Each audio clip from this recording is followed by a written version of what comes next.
final starts in a day, and then the championship. So it's super exciting right now. What's happening in Africa? Okay, we're waiting for the stage to fill up. What's up, everybody? Jim Ice in the building. What up, Shlomo? Robert Horry on What? bus. Robert The Ori. legend. Big What's shot, happening? Rob. Big shot. What's happening? Good everybody. What's really going on? There's some winners on stage. We got some winners on stage. Buster, what's going on, man? I haven't seen you in a while.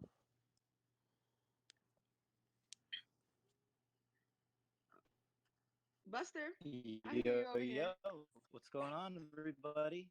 So happy to be here. Can you hear me? Yep, I can hear you. Just waiting for everybody to come on stage.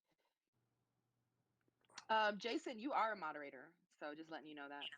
Correct. We've got a packed house of different guests coming in and out today. I know Jim Ice. Jim is actually at Staples Center. Lakers taking on the Suns tonight, so that's exciting. Hey, we got Hannibal Buress in the building. What's up, Hannibal? Hey, what's going on? Can't wait to hear from you. Excited to be here. I got some. I know it's the best time of the year. I got some ideas. Oh, okay. Yeah. Okay.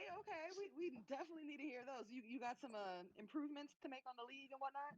Yes, as the league is in the mode of, they got the play-in, so Adam Silver seems to be a risk taker, an experimenter, and so I got some stuff that's in the spirit of that. Okay, awesome. I'm gonna ask you what you got. Maybe I'll relay that to Adam Silver. Yeah. Maybe you should be the the commissioner. No, All right. no. Too much operation. All right, y'all. And we have Sean in the building as well. Hey, Sean Brown, new on the team at Clubhouse. Representing for the sports side of Clubhouse and helping bring this to life as well. Sean, what's up? NBA fam, what's going on? Thank you so much for doing this. It's going to be incredible. Sean. Buster, what's going on, bro? Good to see you. Ross, thank you so much. Big shot. Rob, too, here. What's going on, man? Yep.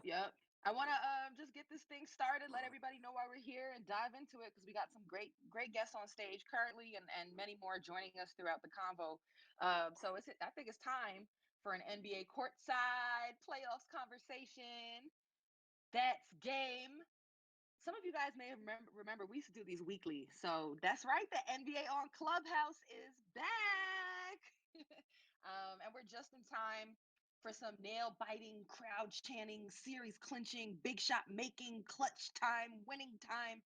And we like to say, that's game time. But game resonates for the NBA, not only on the court, but I also want to point out in the culture, in the community. And so that's super reflective of, the diverse fan base that the league has. And we celebrate that with That's Game family moments, just like this, with an exclusive Clubhouse conversation with some amazing folks who I'm about to introduce. I'm Roz Onwude. I am a sports broadcaster for ESPN in the boardroom. And I really want to remind y'all before I get to the guests, tonight's game 3 matchups in the playoffs. Make sure you're locked in and tuning in. We're going to kind of walk you up until that point at 7:30 Eastern tonight on TNT. The Bucks take on the Heat. Bucks are up 2-0 on the Heat. At 10 after that on TNT, 10 Eastern, Suns and the Lakers are tied up at 1-1. And if you got NBA TV, which you should if you're a true hoop head, 10:30, Trailblazers Nuggets, they're tied up at 1-1 too. So make sure you're tuned in for tonight's game 3 matchups. And I think we got to start with basically, we got to start with the 7-time champion in the room. Robert Horry is here. What's up, Rob? How you doing? Man, I'm good. Just relaxing, waiting for this Laker game. I know. Okay. Let me just say everybody's name and then we get deeper. Okay. Hannibal Buress, who is a well-known comedian and actor, but also I just found out here is going to be like interim commissioner for the NBA and has some great ideas for the league. So what's up, Hannibal? What's up? I'm going to be, just to be clear, I'll be creative commissioner. Operations is terrible. It seems like too much responsibility. Creative, we can change. Broad City. Okay, awesome. Who's speaking? Oh, Jason. All right, we got Buster Sher, the homie here. He's the host of the Buster podcast, founder of Hoops Nation. What up, Buster? What's going on? I also have to say that Hannibal as a co-commissioner of the league would be a fantastic addition. I think that would be great. I'm here for it. You already got cosigns. Chris London is here. Y'all might know him as a What's good? gamer. He's a digital creator, member of Two Hype Crew. So what's up, Chris? Good to have you here. Yes, sir. Glad to be here. Thanks for having me. Facts. Shlomo Sprung is here. One of the good guys, senior contributor writer for Forbes, so sports and business. He's also a contributor for the Boardroom. Hey. What's going on, Roz? And Hannibal, love what you do, but maybe I don't know, before I nominate you as co-commissioner, I want to hear your ideas first, All right, well then let me just power through who's on stage. Power through, Roz. I'm sorry. I'm sorry. We're gonna get Everybody gets flowers. Nikias Duncan for sure. is here. Basketball news. What up, Nikias? What's going on? Anyway, unmute when you're ready, but he's the best. He really can thinks and talks. Yeah, this is your moment. This was your light. This is your time. My bad. Happy to be here, y'all. Right on, right on. And we got Jason Zone Fisher here, a producer and host. Want to shout out you, Jason. Thank you for being here. For sure. Thanks for having me. What's up, everybody? So great that Clubhouse brings us all together, and happy that the world is opening back up again and there's fans in arenas. Madison Square Garden was going off last night. Sheesh. Yeah. So, and a big shout out to the greats on the NBA side making this Clubhouse come to life. Jim Ice, Jason, Jay Gill making it happen, Sean. So shout out to you guys quietly just bringing it all to life. I had another question, but I feel like the anticipation is around the I guess assessments that Hannibal has on the NBA. So I'd love you to take the stage. Like what are you seeing in the NBA playoffs that you would like to enhance? Well, I'll just start with the Russell Westbrook popcorn thing. As a Chicago Bulls fan, there's a piece during the games where Benny the Bull kind of goes up in the stands and he drops popcorn on a fan's head, and I feel like the fan with Russell might have he just might have blurred the lines. He saw Benny the Bull doing it and he tried to do it with Russell, and it got mixed up. But it's a different dynamic than mascot fan and fan player, and so we got to get that fan and Russell in a room and let Russell pour popcorn on his head. You're hired. Next idea is for All-Star Weekend, to keep it exciting, right? We let two people that know nothing about the NBA pick teams on just names alone. And that gets the casual fans in there. But what if they pick players that aren't actually all-star caliber? They're all-star world caliber, in the grand scheme of basketball. Have you not heard anything Kwame Brown's been talking about for the last month? Oh my You God. mean you're talking about entertainment caliber players? Yeah.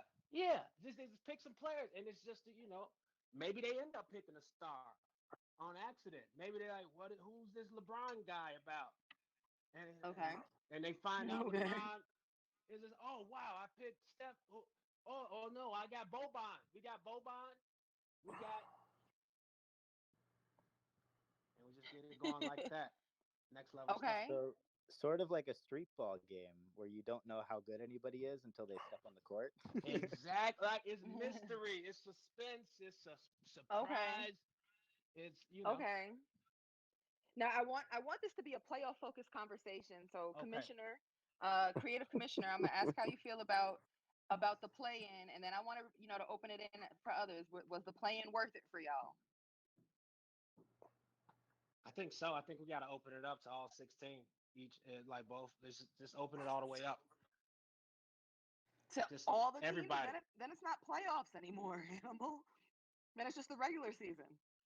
But but what if they have a different level of hunger, and that 16th seed might just surprise. We do it in college, why not NBA? Thoughts, y'all? You feeling that one or no? Well, I give a thought on that. That's a negative, Hannibal. Nobody wants that. That's why you have the 82 games, so you can come with it during the 82 games, so you can get in your spot. Just get in where you fit in. If you're gonna sit down and wait to the end of the season, well, okay, now we got to run for it. You should have did that game one, game two, game three, and so on. So, no, Mm. that's a negative. No, you had to earn your spot. Don't just get your spot at the end of the day. That's not gonna happen. But I do like Ooh. the play in because the game between the Lakers and Golden State was incredible. Then you had the Golden State game against Memphis, and you never thought Memphis would be in the playoffs. Now they're in the playoffs, and they go in there and shock Utah in game one. So it's kind of cool in that sense. But as a player, I wouldn't like it because that's another game that you have to play, and you already play. I know this season was only 72, but that's 82. That's one more, and then the playoffs. That's a lot of more stress on the body. As fans, I love it. As a player, I would hate it. Yeah, I'm a jump in here too because I feel like the plan gave us an exciting Warriors Lakers game, right? Then Hmm. I was disappointed because it took away the Warriors, and I said to myself, honestly, if I may be, like, yo, what's the playoffs without Steph? This is a failure, blah blah blah. But then I now have reconsidered that thought process and thought it's also a passing of the torch. Like it's a chance for new blood to get in. Like to your point, Ja's out here dropping 47, going for it from like the free throw line, trying to yak it on Gobert. Like I'm entertained. Like I'm like, okay, like he may not be ready to win the chip, but I think what Ja's bringing to the table is very exciting. And that young, it's not your auntie's grit and grind Grizzlies. Like the Grizzlies right now, Dylan Brooks is becoming one of my favorite players. Like he just brings it all the time. Yeah. Also, Raz, that game, that Lakers Warriors game, was ESPN's highest rated game since the conference finals between the Warriors and the Blazers in 2019. So like the NBA sees in ESPN ABC sees those ratings and they're like, this is not going anywhere. But also, Raz, you mentioned like the passing of the torch, which is like, I don't know, associating the Warriors and Steph with passing of the torch is like makes me sad a little bit. Well, it's not a passing of the torch because you got to understand, Steph, if he'd have been playing like he was playing at the end of the season, he'd be MVP. And if they had Clay, they wouldn't be in this predicament. So it's not a passing of the torch yet. And plus, Okay. we lucked and NBA lucked out. They had the Lakers who were injured all season, who shouldn't be a 6 seed or 7 seed Hmm. in that position to play the Warriors who were hot. That's why I was ready. You're not gonna get another chance like that where a team falls. You might, but more than likely you're not gonna get a chance where a team that should be a 1 or 2 seed falls down to 6 or 7 where they have to do a playing game. We were lucky this year as the NBA. So that's why, you're going to look at this, oh, our ratings was this and this. Yeah, it's not going to always be that because it was LeBron versus Steph. Next time you might not get LeBron versus Steph. You might get someone like, oh, this is just, Team X versus Team B. There's no mega stars on this team. So, you can't go by that. That was an anomaly. Yeah, Yeah, and it was. Yeah, go ahead, Ross. no, ahead, Buster, you go ahead. I was just gonna say I agree in the sense that it was sort of the picture perfect start by happenstance. But I do also think that those final four spots battling it out is fun because a lot of guys play differently, and it takes a different type of player to perform in the playoffs versus the regular season, especially having gone from no fans to 15,000 fans to 15,000 playoff fans. It's a totally different, environment, and the intensity is so much higher. I think it's great to give more players that chance. And if you are, the 7 or 8 seed and you do lose two straight, I don't know if you deserve to be in the playoffs at that point. Um, you know, against a 9 or 10 seed. So I think it's fun. Just the one sort of thing I have against it is, as somebody who's such a big fan of the statistics of the game of basketball, the fact that Hmm. now you can say, oh, Steph Curry is the all-time play-in scorer or something like that. Just it rubs me a little bit the wrong way because everybody before didn't get a chance to be a part of those future statistical categories, similar to how we look at 3-point shooting and the old all-time greats never got a chance at it. So there's just a little asterisk on the stats behind that, but in terms of the overall game, I'm a huge fan of it. I will say to that though, Buster, the one thing that the NBA has always been the leader in is evolving with the times. And a lot of other leagues have been a step slow. I think kudos to Adam Silver, the commissioner, and everyone in the front office of the NBA for evolving and pushing what is current and what people want, what the fans want. I think the play-in tournament is here to stay. And while it might change some record books, some stats, things like that moving forward, it's going to create so many incredible moments, memories, drama that's going to unfold and really keep more teams' playoff hopes alive, because now it's not just the race for 8. You got 7, 8, 9, 10. I mean, the last couple games of the season, the last few days, almost every single team was playing for something, which is really something that the NBA needed. So it's not just, the tanking conversations or teams locked in and resting. It just Come spread on. it Hey, I'm gonna interrupt you right there. Those teams weren't playing for anything. So stop it right there. The out. Clippers was trying to avoid the Lakers was trying to everybody don't go there with that. If you, I'm always shocked that you stat people. You can throw all those stats out the window. Stats don't mean a Nerd. damn thing when it comes to heart and what you got in your chest and your head. Those stats can go out the window. Everybody always want to do this analytical stuff, which is stupid to me because everybody know 3 is more than 2. We learned that at 2 years old or 1 year old, whatever it was. So you can throw all that out the window. It's all about who's playing the best at the time, who has the best team, who has the best camaraderie, who comes together at one time. Stats, who cares about that? Only people who outside of basketball, true basketball players, they only care about stats when it comes to the contract and they get a bonus.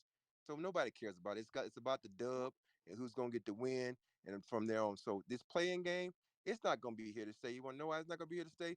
Because these players are gonna start complaining about, hey, I got 82 games, and I got one more game, then I got this and that. No, because the players association gonna probably step up and say, no, our players don't want this. If you're gonna get in this game, get to 1-8. That way you have no rest in your players. You get out there and you play. Once you get in, you get in. So the playing game should be thrown out. And it's fun, yeah, because of the pandemic and the bubble. But right now, no. It rewards people for resting their players, and that's not fair to teams who go out and play their players all year to get in a ranking. Woo! I respect that. I mean, that's I hot. like That's that. hot fire How you there. But really feel? Yeah, All that's what right. if? kind of how I feel about But the what if? play-in, honestly, just because like I think as a fan we enjoy it right now because we were used to like the bubble and just seeing how like the bubble play was, and then now we're seeing like a play-in tournament. But yeah, like he said, if I was a player, I'd be pretty hot, and then it just gives teams more of a chance to rest their players, like he was saying. And as a fan, we don't want to see that either. So I don't think the play-in's gonna last, honestly. on on the other side too that we don't talk enough about is like with the play-in, you've got people who earned an advantage at the 1 and 2 seed who literally are kind of waiting to see who they're going to play, which I think takes away some of the advantage of being dominant all season while other teams know the matchup. Not that you haven't seen these teams throughout the season, but it is something to consider. So okay, so I want to take it back to from the play-in game to the current matchups tonight. Lakers and Suns are on at 10 p.m. Eastern on TNT tonight. It's tied up at 1-1. I've already heard people, because y'all were saying it was rare to see the Lakers where they were in the play-in. They were literally a team that, with before injuries, were favored to come out as a 1 seed in the West and to repeat. Now I've already heard the narrative being sown and all of that, that if the Lakers go from the play-in to champions, do you think, one, is that possible? And then two, do you think it would be LeBron's toughest championship? Mind you, LeBron James said that his toughest championship was last year's bubble win with the Lakers. Thoughts? I think only LeBron knows the answer to that. Um, you know, Boo. I I mean, fact of the matter, I wasn't in the bubble. Maybe people who were in the bubble can speak to, sort of the mental side of things and whether they thought it was more difficult or easier, because there weren't as many distractions. If I had to guess, I mean, the Lakers have some real chemistry. And anytime LeBron's on the court, anything is possible. So do I think they could win it all? For sure. Do I think it would be as most difficult? Probably not. But again, and Robert thinks about this as well. You know, I'm interested to see what happens, but I can't speak for LeBron on that front. I'll jump. Nikias, go ahead. I'm gonna say yes, they can win the title. Like they're going to be walking into whatever series they're in, having at least two of the three best players in the series, and LeBron's probably going to be the best guy in the series regardless. So I think the big thing for them this season was just getting healthy. Like it didn't really matter that they slipped to the play-in as long as they were healthy for this stretch. That's all that really mattered to them. As far as his toughest road, I would also say no. Like this Phoenix team is really good, but just looking at the rest of the bracket, like he's being defended by Mikal Bridges right now, who I think is worthy of an all-defensive team. But like once you get past Phoenix, assuming they do so, who's the who's the toughest matchup for him?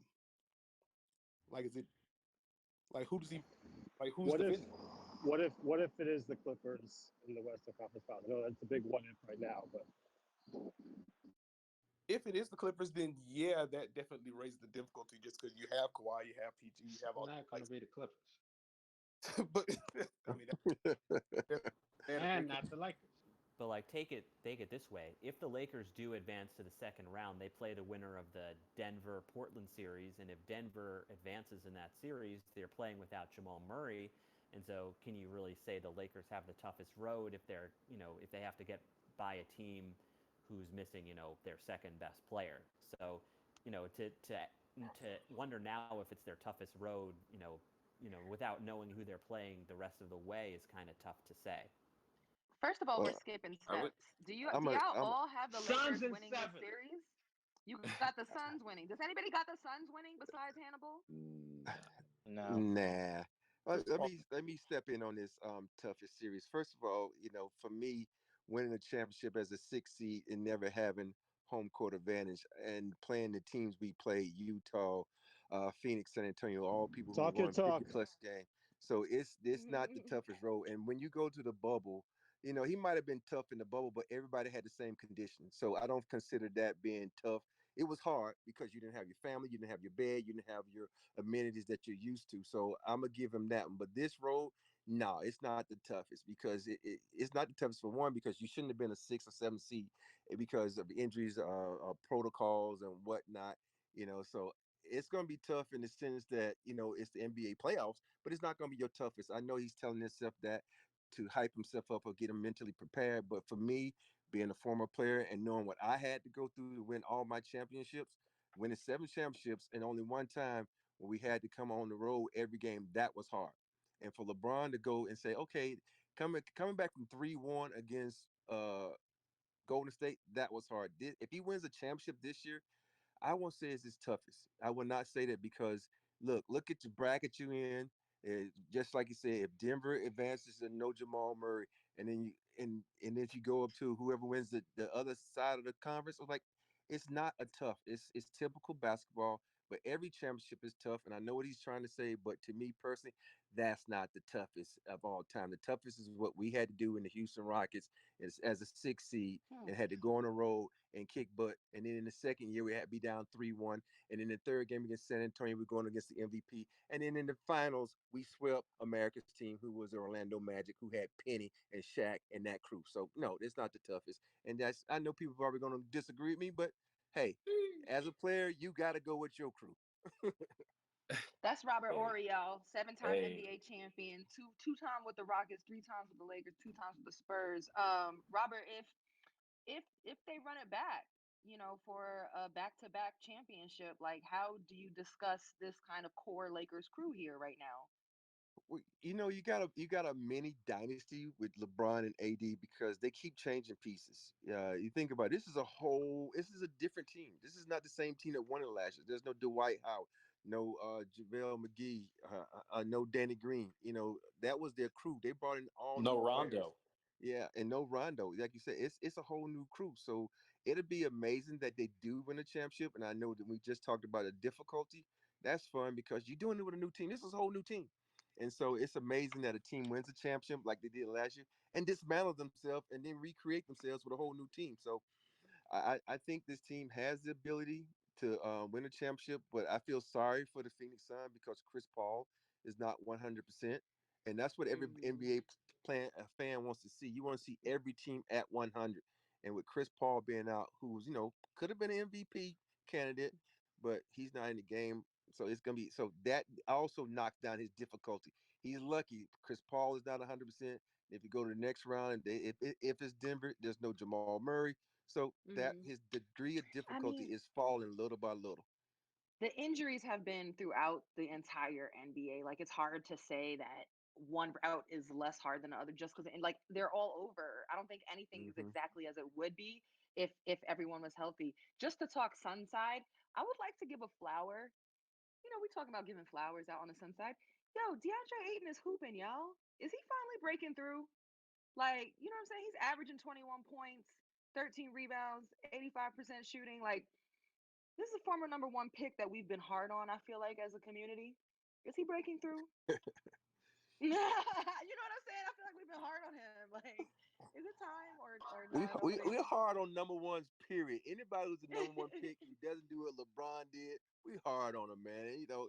And I think he's coming. He's coming to age, and it takes a good guard and them being on national TV more for people to recognize him.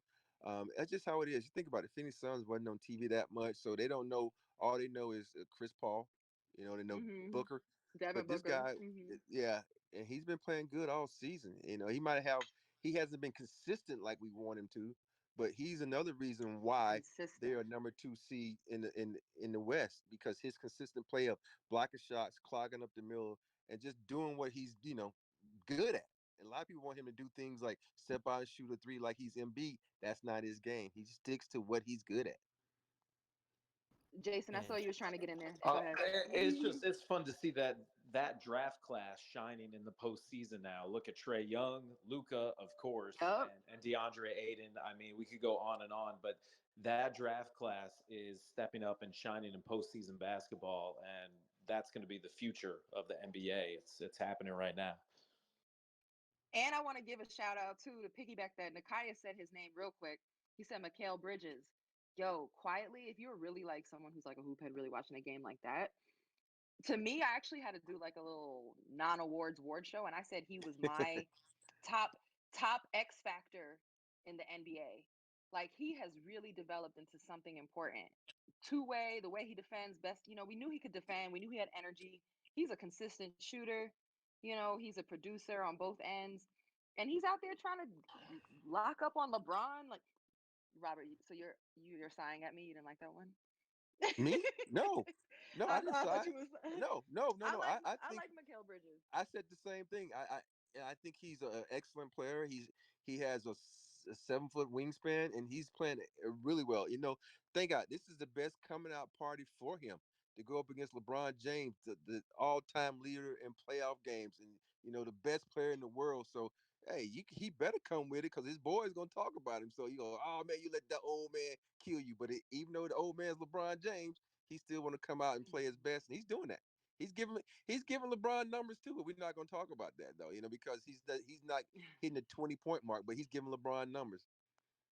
yeah, and Roz, to All right, go let me back pivot. to Okay. Ayton for 1 second, Anthony Davis was shot 5 for 16 from the field in Game 1, and Ayton was a major reason why, and it was a major reason why the narrative between Game 1 and Game 2 was like, where's AD? He's got to step up. I mean, he did that in Game 2 to AD's credit, but Ayton deserves his flowers, like you said, for helping limit AD in Game 1. And Thank you. it's funny. I'll say one thing on Aiton as well. One of the ways that I sort of personally am able to track what fans think about players is through their sports card values. And separate from the overall sports Mm. card market gaining interest, DeAndre Ayton himself personally has been getting a lot of new attention there. So that's sort of an interesting way that I can tell that, more fans are interested. That's lit. So the card market is literally moving with with like who's performing well in the playoffs right now? Sometimes it can be player driven. Usually it's a lot bigger than that. It's the whole market, but when a player has a great game, there's more demand, like anything. All right. I want to pivot to some other games here because we want to get to a couple matchups as we have this playoff conversation. Reset in the room. This is the NBA courtside playoffs conversation. That's game. Make sure you're following the NBA courtside room. We're on Clubhouse. We have great combos. We have great guests. We just talked about the Lakers and the Suns. I'm just gonna take a moment just to talk about the other LA team real quick. And Chris, I want to come to you. So the Clippers are down 0-2 to the Mavs. They dropped both the games at home. I'm gonna ask you, Yeah. Chris, is it a big deal or no big deal for the Clippers? You good? They're fine. Like, how you feel about this? Nah, that's a big deal when Luka's on the other team, down 2-0, and I honestly I don't know what's going on with the Clippers, on, but I think the Mavs are gonna I think the Mavs are actually gonna take this one. Unfortunately, that's just my opinion because Luka's he's just too good. What's going on with the Clippers, y'all? I wish I could tell you. Well, Are you the surprised? Clippers. I I'm think the Clippers surprised. messed up. No, here's the thing: where people always think, "Oh, I'm gonna rest my players at the end of the season." Players need a rhythm, and when you rest your players like that at the end of the season, and then you got in your mind like, "Oh, we're gonna." I know they're not saying this, but we all know they was trying to avoid the Lakers. Now you put into your mind like, "Oh, everybody else is gonna be an easy cakewalk to get to the Lakers, and then we can turn it on." No, no, no. You cannot turn it on when you got Luka who's sitting there mad because Porzingis got injured in the bubble and he was giving you the business in the bubble, and now we 100, and now you think it's going to be easy? You wanted us, you got us, and now we done came in your building and stole 2 games. Now you got to go back to my building. You got to think also, LA, you have no fans. Now you're going to Texas. We have fans. And you think you're going to steal 2 in Texas? No. So, Good I point. think they took them too lightly and not realizing like Luca coming into the season was supposed to be the MVP, but he started out of shape and it didn't get in shape to the middle of the season. By that time, Jokic and Embiid has put their stamp on the game. But this dude is playing out of his mind. The shots he was making in last game lets them know that there's nothing you can do to stop me unless you double team or maybe triple team me to get the ball out of my hands. Hannibal, are you surprised, co-commissioner? Is this a surprising start for you, or is this Uh, what you expected? for the Clipper, yeah, it felt that way when I started seeing the rumblings that they were tanking those last 2 games. It just seemed like the perfect way to wrap that storyline up is for them to get walked all over. I wanted to see if y'all heard these rumors have any validity, but I heard in the 2025 season that the NBA is considering after the regular season, right before the playoffs, doing another draft lottery where playoff teams can pick a player from a team that didn't make the playoffs. Is there any validity to that? Because that would be a really exciting development for the league. I'm gonna lean on Shlomo. He's our resident, know it all. Wow. Thank you for that. I think That's Hannibal. a I compliment.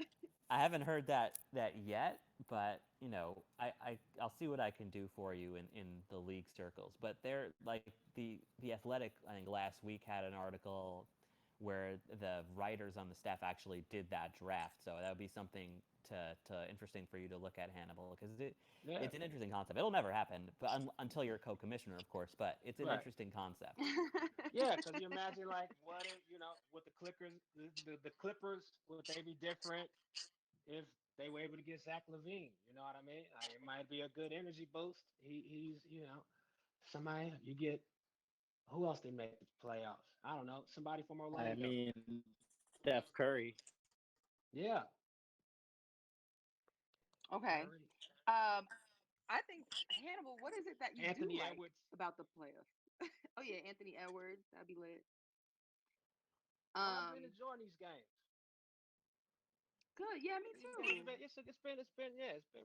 been some good games. Also, I couldn't watch when it was just bubble at the with no crowd made it really so it's exciting just to see folks there. Yeah. Like it just that feeling is and the option of like, oh, I could go. It was something about just knowing that you couldn't go that made it tough to watch for me. Absolutely. Like that fan impact is so important, not only for the players, but for us as viewers. And so I'm excited to see that impact. Like we said, you're going for the Lakers and the Mavs, like they're going back. I'm sorry, the Clippers and the Mavs, they're going from LA to a Mavs arena that's gonna have fans and vaccinated sections and gonna bring the energy. It's gonna be tough. Real quick, we have a we have an audience member on stage, Jarrett, and he's got a question from the NBA fan club. So I wanted to introduce Jarrett. Jarrett, what's up? Thanks for coming on stage. Hey, Roz, I appreciate the introduction. Appreciate the alley oop for that. I didn't really have necessarily a question per se, but I am curious about how y'all feel about Devin Booker and his performance in Game Two, and will he respond tonight? Because Dev, great scorer, but he didn't have any fourth quarter field goals in the fourth quarter in Game Two, Hmm. and the 10 points that he did have all came at the line with like 40 seconds to go, and the game was a little bit. It wasn't out of reach, but it was almost over with by the time he got to the line and got a whole bunch of garbage free throw line buckets. So did y'all eat for one? Did y'all feel like Dev did not show up or did not have a great game? And two, do y'all think that he's gonna have to get maybe like a 40 clip in either games 3 or 4 to still win in LA? That'll probably be my question for you guys. I think there's only so much he can do with this current version of Chris Paul. Because like what we saw in game one was early on, the Lakers were just sending random double teams on him. And it was hard for the Lakers to keep that up since you had a guy like Chris Paul that kind of direct traffic. And even if he wasn't on there, they were kind of having guys flash to the free throw line and make things easier on them. They were able to kind of bend the Lakers defense that way. Once Paul gets hurt, the Lakers keep up those traps in the fourth quarter, and then they're just basically ignoring Chris Paul. And then we fast forward to game two. Chris Paul is a shell of himself because he can't really dribble. So now the Lakers are just super keying in on Booker and just daring the other Suns role players to make plays, and they haven't been able to do that. So I think it wouldn't surprise me if Booker plays better. He is a gamer. He should be able to shoot a little bit better. But in terms of the quality of looks, I don't know how much better those are going to get for him. Well, for me, since I covered the Lakers, I had to watch that game. I don't think it had anything with Booker did not do. It had a lot to do with Cameron Payne going off on the Lakers.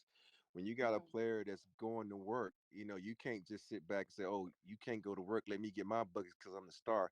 A great player says, "No, you got the advantage. Go do your thing." And that's what Cameron Payne was doing. He was getting buckets on everybody. So that's the reason Booker didn't score his points, but he still got to the free throw line, which is great because that means he was being aggressive and attacking, and they couldn't stop him. He was getting a lot of foul calls. So you might not score buckets, well, as far as field goes, but if you're getting free throws, that's just as good. And especially when you got another guy, a sidekick like Cameron Payne, giving the Lakers a business. So that's going to give him confidence. Even though Chris Paul is not 100, now you got the confidence that, oh, your backup, Cameron Payne, is going to be just as effective as you were. Another thing to point out too is, like, I know this isn't a guard matchup, but there were other aspects of the game that were asserting themselves and dominating kind of the nature of the game. You look at Anthony Davis, in game one. This is a guy who had 13 points, and then in game two, you got 34 points, 10 rebounds, 7 assists, and that translates to a win. Much like you might have pointed out, did Devin Booker do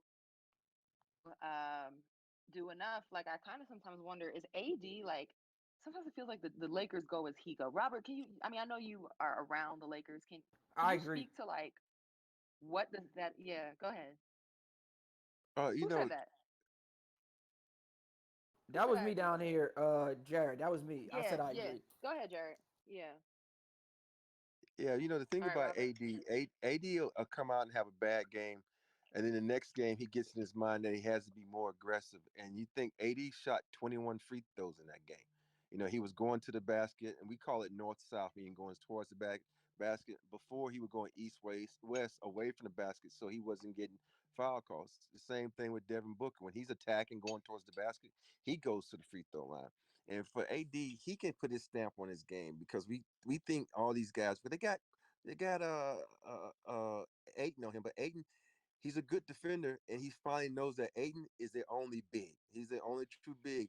So he's really not contesting shots. He's just staying down and being in front of him. So AD has kind of figured that out. But the question is, you can always go out and have one good game and feel good about yourself, but AD needs to be consistent and have multiple good games in a row. I know you sometimes depend on LeBron, but no, this is a team where you need to dominate and take over. And if he doesn't do that, Booker is going to take over, and they're probably going to get a win if AD does not aggressive. So to answer your question, yes, how AD goes is how the Lakers go.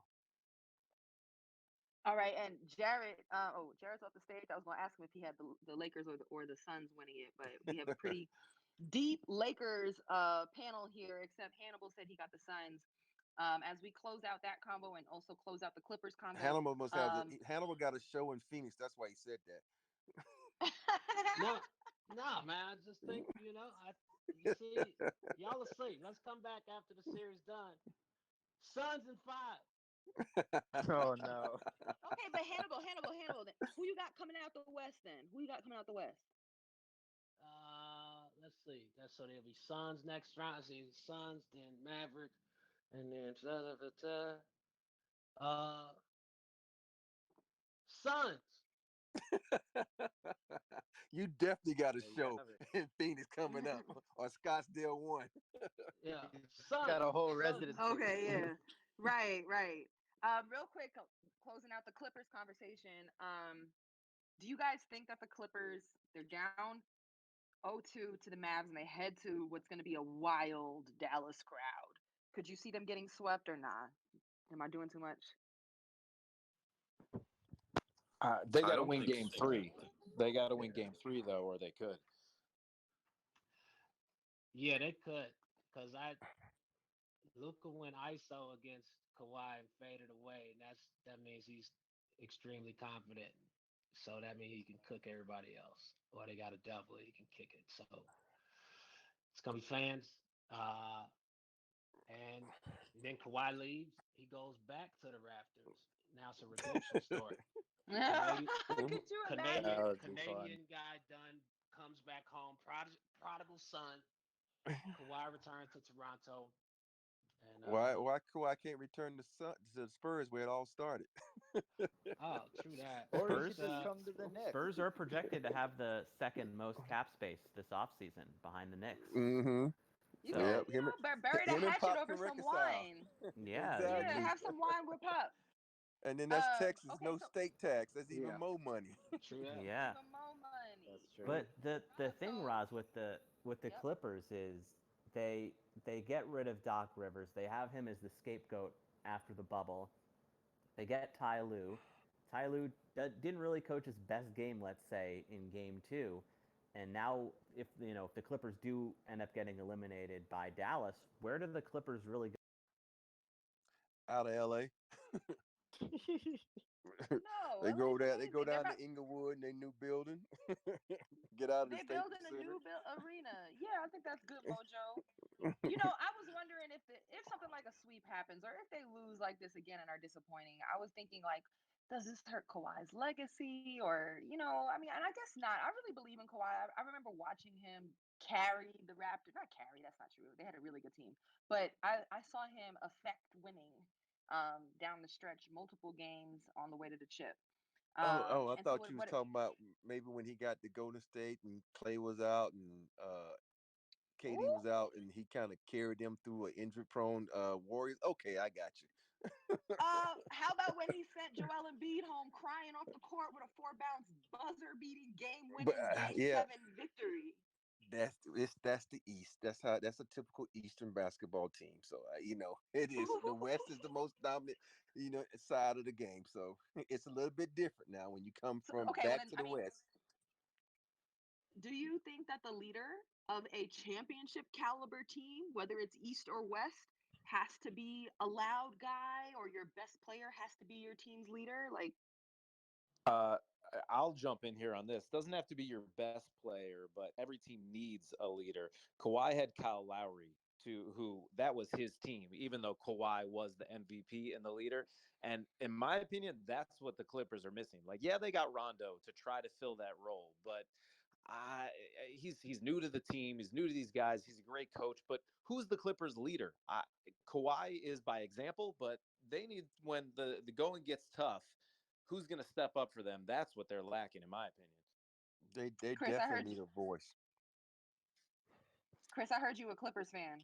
Who's the leader on the Clippers? Do you know? I mean, it's a quiet leader, Kawhi Leonard. Yeah, it's there. That's what I think. Jason, to his point, is kind of right. There's no like guy that just kind of can step up when Kawhi's doing his thing, and when they're down and it gets tough. Like who are they going to? It's not really Paul George. I wish it was, but All jokes it's not looking aside, like that. this time of year, man. I mean, this is a safe space, and I'm not trying to be funny. Like, what is it like to be a Clippers fan? At this time of the year. It's tough. It's always been tough. I feel like the Clippers are low key cursed, but I think it has to do with being in LA. So I think a new mojo will arise once we get out of here. Like, what do you mean? Like new arena or out like Seattle? Just new Clippers? arena. I think a new arena. Okay. It's like Lakers got Staples. I'll give them that, and then yeah, it's a tough crowd. It's a tough scene. Yeah, I mean, I know the battle on the court, is definitely tough. But I know you're a big gamer, and I know the NBA crossover is going on right now on Fortnite, and so Yeah. like I had to pick your mind basically on all things Fortnite, all things gaming. Like, have you checked out what's going on with the NBA and Fortnite lately? Yeah, I actually loaded up Fortnite in the first time in a year, I would say. And I was actually like waiting for the NBA to do something with Fortnite, like, or just with gaming in general, like how they did the crossover with Fortnite. I think it's pretty cool having, the game modes, just the interaction with the game. And I think it gets like gamers excited too. And it's like perfect time with the NBA playoffs, which is really cool. And my favorite thing about it is just like I like just messing around on Fortnite and how you can have like a backboard on your back and you can shoot on other people's backboards as well. Just something to kind of take your mind off of just trying to kill everybody. just play around, which is dope. Yeah, that's dope. Anybody else here play Fortnite? You don't got no other gamers on the stage? All right, well, thank you for holding that down, Chris. I heard you're nice on the sticks. So, hey, I that's kind of another fell off that's a little norm bit. for him. Gaming is just like there's something missing.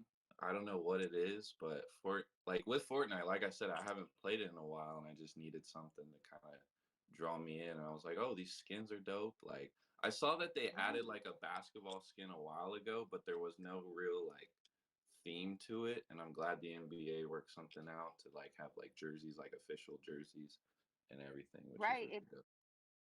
I feel like it's cool when the things you love, like in the physical world, like literally cross over into like gaming. And, I feel like the NBA now, by having this crossover partnership with Fortnite, like you can basically rep your squad. You can have the game be a part of within the game. It's like fashion, it's culture, it's all of that. And there's a whole market like of all of this. So I think it's super exciting and dope.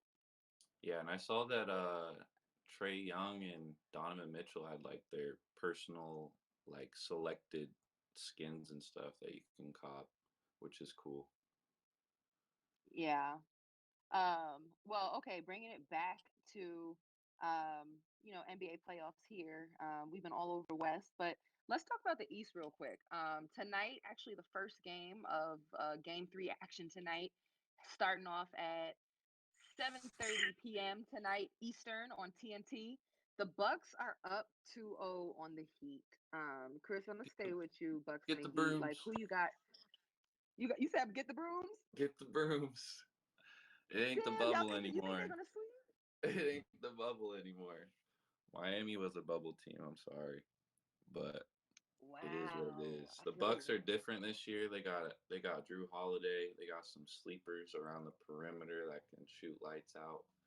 I just think it's a sweep, unfortunately. I love Miami. I love the roster there. You know, Bam, big Bam fan. But I Mm-hmm. just don't.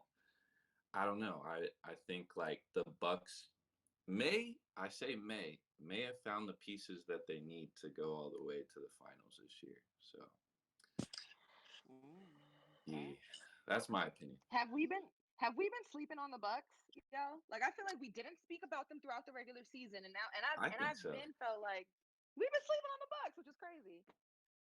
I think it's because it's not like it's just, with besides Giannis, like where's their kind of like star power that everybody loves to kind of like amp up and talk about. You got the Nets who just have freaking three major superstars, and then you got all stars joining too, like Blake Griffin. Um, I mean, it's just kind of hard not to talk about the Nets, right? And like the Bucks there in Milwaukee, and yeah. I think people underestimate what Holiday brought to the table for that team. Oh yeah, he's always been slept Thank on. you. I think Holiday is a great Actually, player. I feel like he's been slept on by mainstream fans and media, but I feel like all the NBA players I talk to like have incredible respect for him. He's like your favorite player's favorite player. Hmm. And like I think that so I really feel like they are a contender this season, mainly because I think Giannis is great, obviously. But I really believe in two quiet guys that don't make a ton of noise, maybe as far as their star power. I believe in Chris Middleton. Dude is consistent, dog. He's been doing consistent, wildly efficient, That's true. all-star level numbers, game after game after game after game. And finally, he has a signature moment, hit a game-winning shot in game one. And I believe in Drew Holiday to make good decisions, to D up, and to be someone who can put a bucket in. You know what I'm saying? Like I think that that's enough for me. Hey, Yeah. Robert, you were an amazing on-ball defender. Who's the best on-ball defender right now? Right now on ball,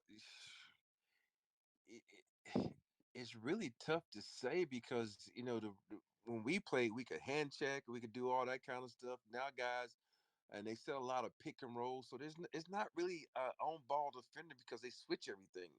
There's nobody like, oh, I'm scared of him, or oh, he's gonna, you know, Patrick Beverly used to be that guy, but he's not. Dennis Schroeder plays a lot. And then Holiday. It's hard to say because there is no really body that can play a full court, so many pick and rolls. So I wouldn't just point out one person. So I can't do that.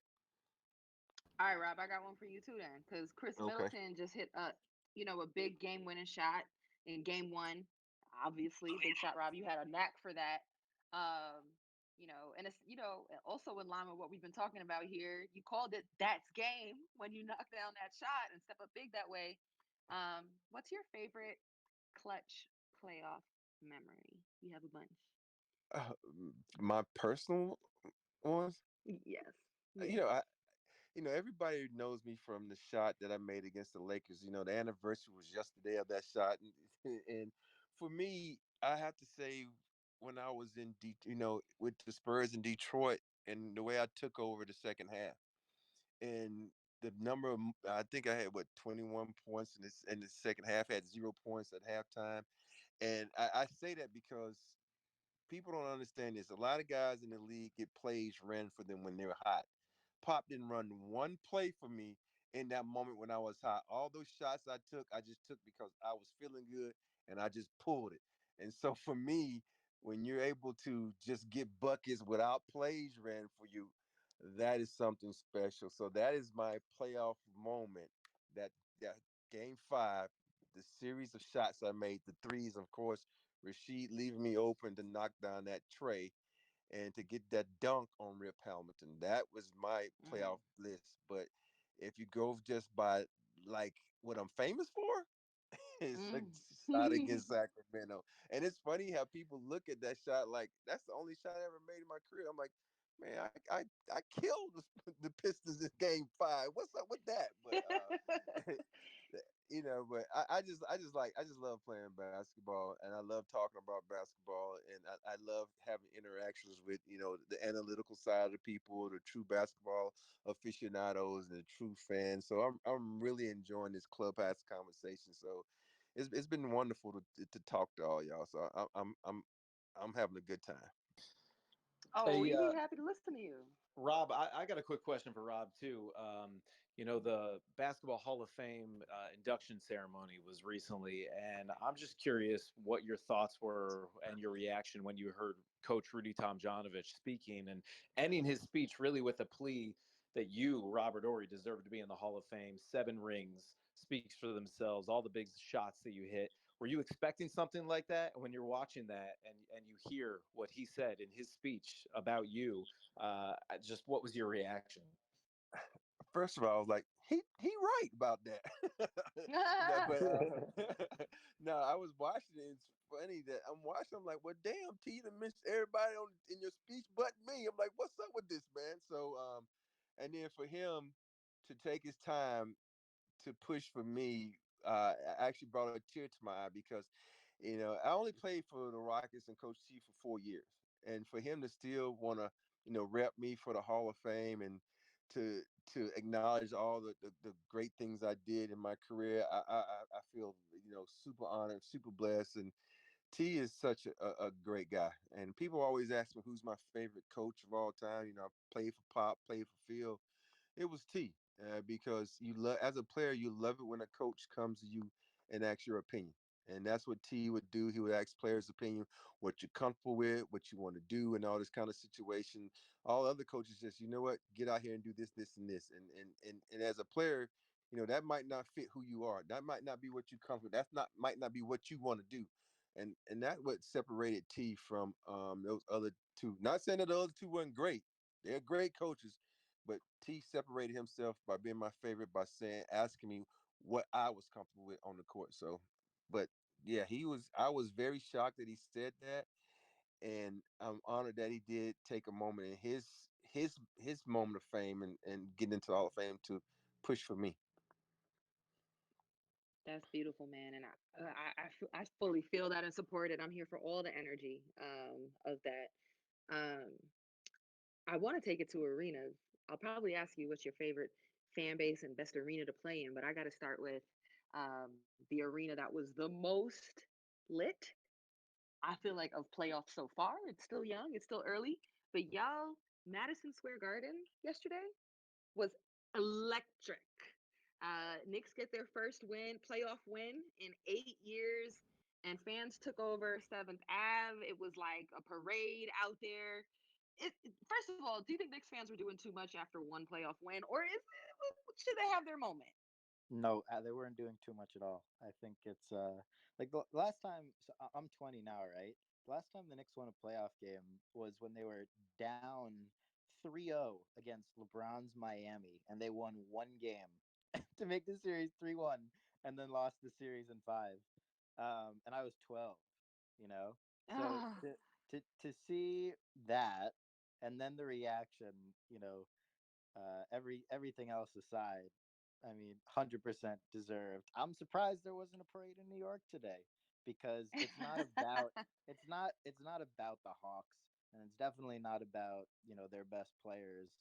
It's absolutely 100% about the fact that, despite everything and nobody expecting the Knicks to be where they are in the playoffs this year, to be where they are is the best.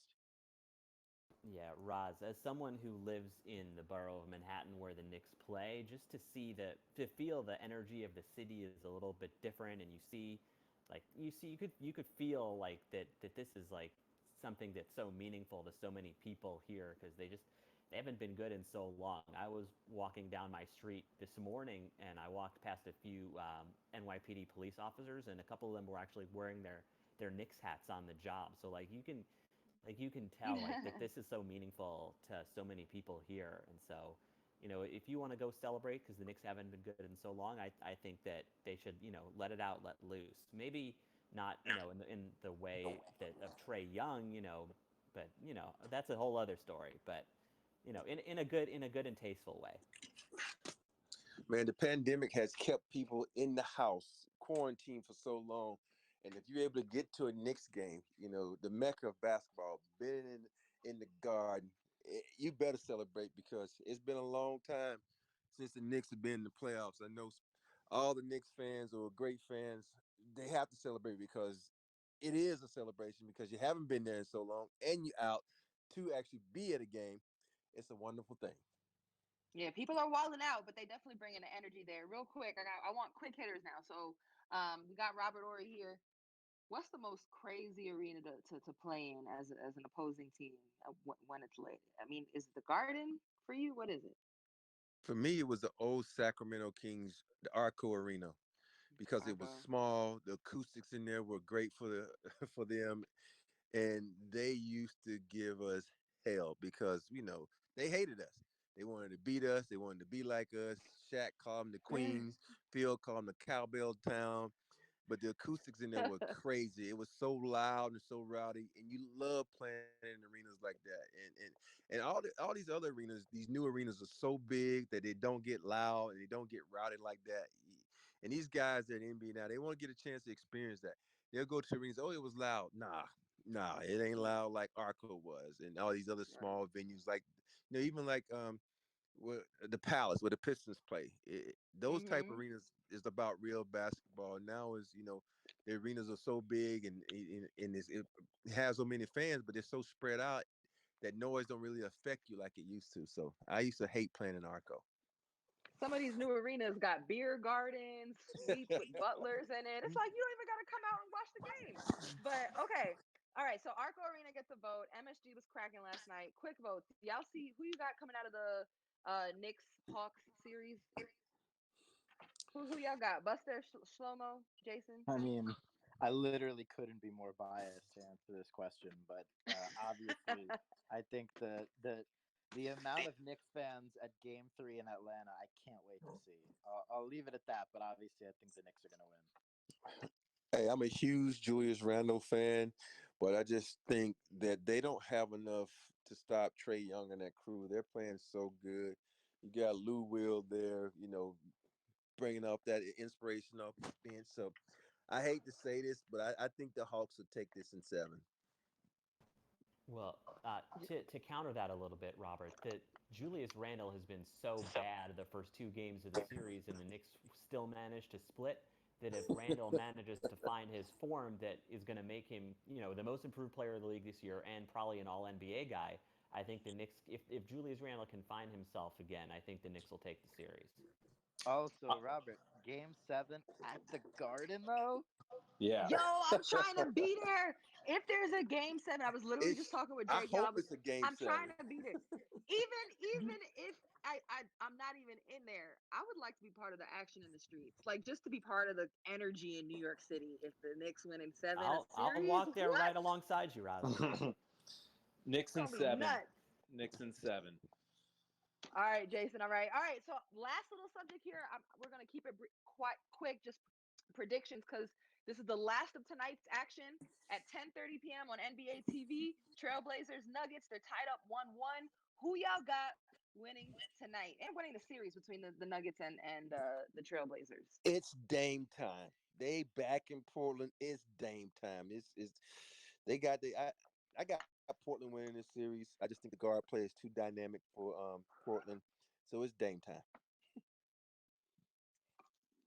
I'm rolling with the Nuggets. This year's MVP is Nikola Jokic, the best passing big man in the game today, potentially of all time. And hey, not all time. Watch now, not all time. Who's the best passing big man of all time? Sabonis. All right. Well, I mean, he wasn't in the NBA long enough. He was great, but most of his career was overseas. I'm talking in the NBA. What Jokic at his age, what he's going to do? Jokic done had 2 years of good passing. Now you want to put him up there when Sabonis had. Well, I even put Chris Webber and Vlade before Jokic. Come on now. Well, Jokic should be MVP this year. It should be Embiid. So this whole MVP is such a popularity thing sometimes. So it's crazy. I feel you on Embiid. But honestly, what Jokic has done since Murray's been out, and then the amount of games played They and how didn't much the have team any. needs every Stop. contribution? I wish people stop with that narrative. What he did when Murray's out, they didn't play anybody worth. They had the easiest schedule, and so don't go by that. Stop it, please. What With about that, all the games Embiid missed during the regular season? I don't care. It's not about. It's about who. Let me ask you this question right now. If you start a team, who are you going to pick? It's not the best player award; it's the most valuable player award. It's not. It's that. To me, the best player is the most valuable player. So I But very see, strongly this goes love. back to all you non-basketball players who don't know anything about basketball. Say, well, this guy can Oh, pass. This guy there can you do this. go. You know But what? I was Embiid killed Jokic. So I was Embiid. I was born 5'7" and not athletic. I can't do anything about that.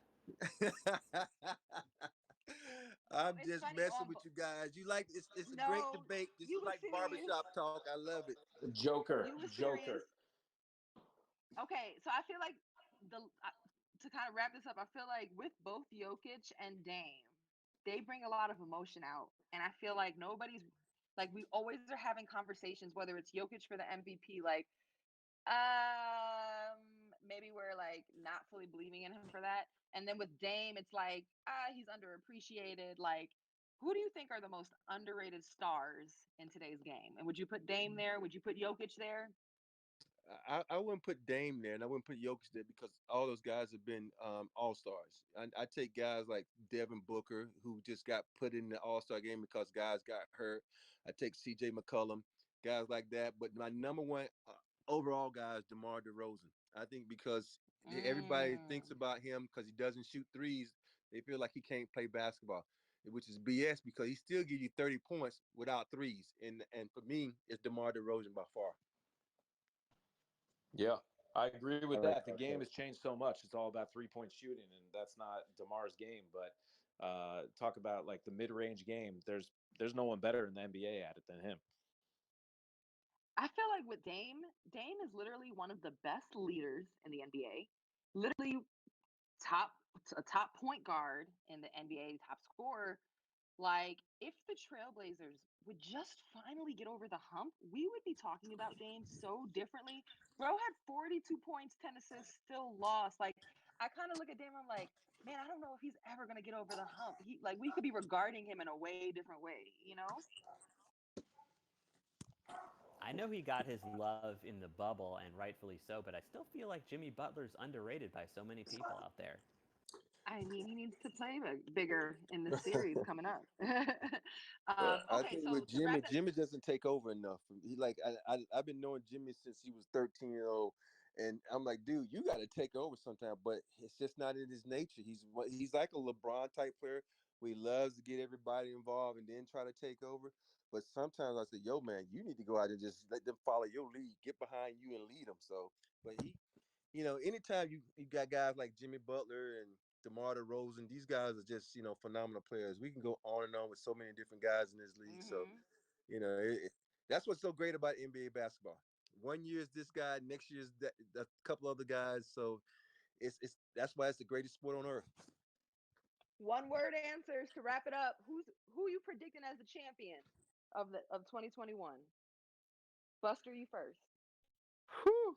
I mean, apart from who I hope it is, the New York Knicks, um, I think it pains me so much to say it, but Brooklyn looks pretty good. Brooklyn looks pretty good. If since you're a New York Knicks fan, if the Nets win the championship, would you still come out to the parade in New York?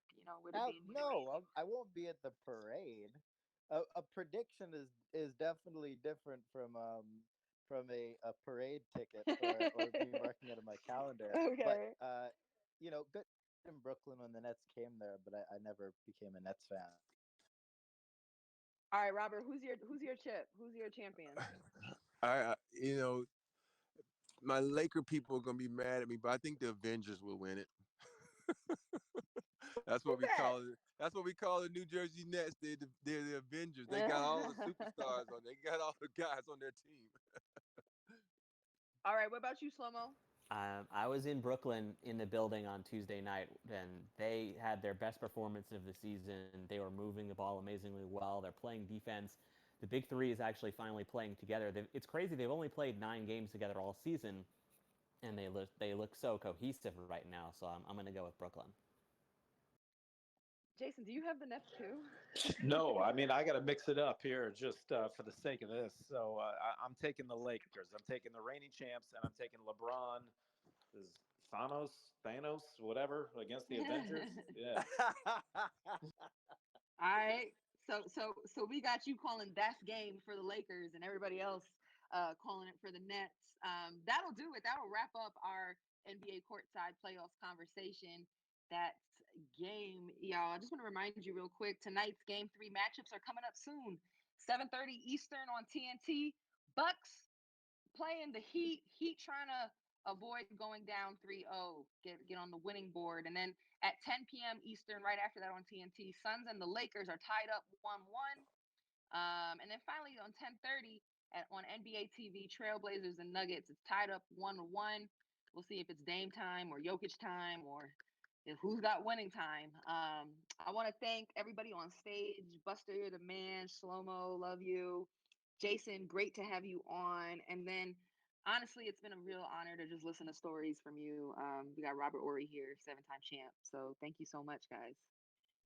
Everybody give it up for our fearless leader. Thank you, Roz. Thank you, Roz. Amazing Thanks, Roz. Yes. Appreciate you, Roz. The greatest. Everybody Appreciate stay safe. The best Shout point out guard to there is. JGL, making it happen in the background. Sean, you as well. Thank you. More NBA on Clubhouse. Holla at us. Enjoy the games Have a tonight, good weekend, y'all. everybody. All right. Stay safe. Later. Stay safe, everybody. Thank you, JGL. That's game.